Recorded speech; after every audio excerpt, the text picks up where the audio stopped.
GAPAS.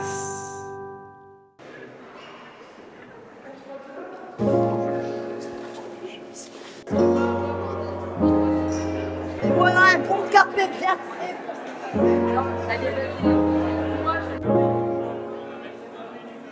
On s'est réunis avec l'ensemble des cadres du GAPAS aujourd'hui le 24 janvier pour parler autodétermination et coopération. On avait un gros enjeu à réunir l'ensemble des cadres, directeurs, cadres de direction et cadres techniques autour de ces deux thématiques. C'était important pour nous aussi de démarrer sur quelque chose où on casse la glace.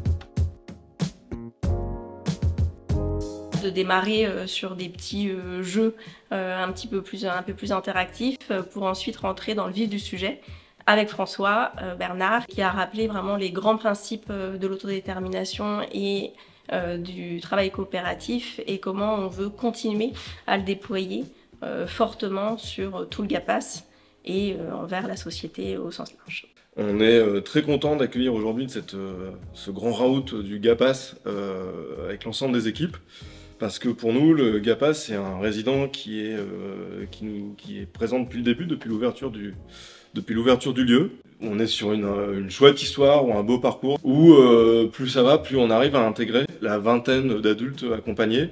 Ensuite, on enchaîne sur des ateliers, donc plusieurs ateliers avec des thèmes autour de l'autodétermination et déclinés avec les TSA, le polyhandicap, l'habitat, la scolarisation, plein de thèmes qui nous animent tous toute la journée et de manière transversale et sur lesquels c'était important que tout le monde puisse se rencontrer, partager son expérience et puis lever tous les freins encore qui nous empêchent d'aller plus loin. Donc aujourd'hui, j'ai co-animé avec Marie Ségala donc une séance de travail avec les collègues du GAPAS d'Île-de-France et des Hauts-de-France sur l'autodétermination et l'habitat. On a animé la séance autour d'une dynamique de speedboat, donc où on a mis en exergue les objectifs de l'autodétermination autour de l'habitat. Ce qui nous portait en tant que professionnels pour aller et tendre vers ces objectifs. Et puis ensuite les différents points de blocage qu'on pouvait rencontrer quand on parlait d'habitat. Et pour ça, l'autodétermination est très importante parce que du coup on ouvre le champ du possible. Et avec ces informations, les personnes font leur choix, leur propre choix, en connaissance de cause et en prenant les risques qu'elles souhaitent ou pas. Vient le temps du déjeuner avec un moment pour se retrouver, pour pouvoir découvrir aussi une cuisine végétarienne et avec une réduction vraiment des déchets importante qui va dans le sens aussi du projet développement durable qui est important pour le GAPAS. Mais c'est aussi un moment pour tous se retrouver, discuter avec des gens encore une fois qu'on ne connaît pas et sûrement démarrer des projets pertinents pour le GAPAS.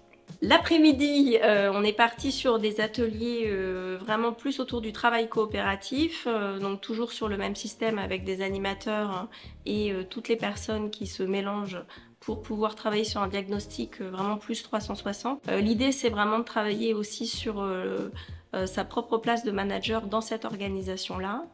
Je trouve que c'est aussi assez intéressant de voir comment une équipe de cadres se met au travail et finalement accepte de se décentrer un peu et de penser autrement l'accompagnement.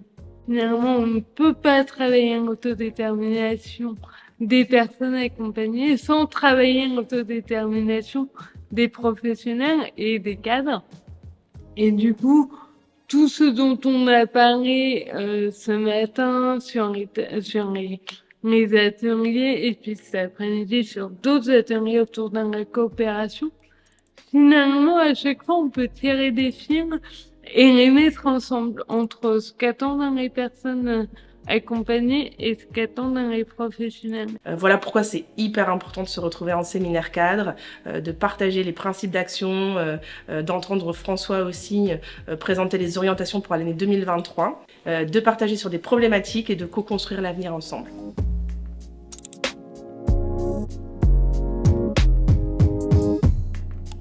J'ai adoré rencontrer des nouveaux collègues et aller papillonner dans les différents établissements et services pour m'inspirer de nouvelles pratiques et partager les miennes.